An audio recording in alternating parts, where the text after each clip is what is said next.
સત્યના શિખર ન્યૂઝ હું છું પાયલ બામણિયા। તો જોઈએ આજના મહત્વના સમાચાર। પાટણ નગરપાલિકા દ્વારા પોતાના વિભાગોની કચેરીઓના કર્મચારીઓને હર ઘર તિરંગા યાત્રામાં ફરજિયાત જોડતા પ્રજાની કામગીરી અટવાઈ। પાટણ નગરપાલિકામાં જન્મ મરણ તેમજ અન્ય કામગીરી માટે આવેલા નાગરિકો ધરમધક્કા ખાઈ અને પાછા ગયા। પાટણ નગરપાલિકામાં દાતા ગામેથી આવેલા અરજદારની તમામ કચેરીઓ બંધ છે તેમજ મરણના દાખલા માટેની કામગીરી પણ હાલ હર ઘર તિરંગા યાત્રામાં નગરપાલિકા કર્મચારીઓ જોડાયા હોવાથી બંધ છે તેમ જણાવાયું। પાટણ નગરપાલિકાના કામગીરી માટે આવેલા પ્રજાજનોને શાસક પક્ષ ચીફ ઓફિસર સહિત તમામ સ્ટાફ હર ઘર તિરંગા યાત્રામાં હોવાથી ધરમધક્કા ખાઈ અને પાછા ગયા। પાટણની પ્રજાજનો દ્વારા સરકારને માંગ છે કોઈપણ યાત્રાઓ યોજવામાં આવે તો સરકારી કચેરીના કામકાજને બંધ રાખવામાં ના આવે।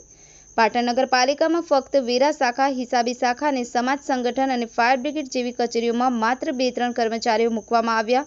મુખ્ય અધિકારી સહિત કર્મચારી હર ઘર તિરંગા યાત્રામાં ફરજિયાત જોડવામાં આવ્યા। પ્રજાના કામ અટવાયા।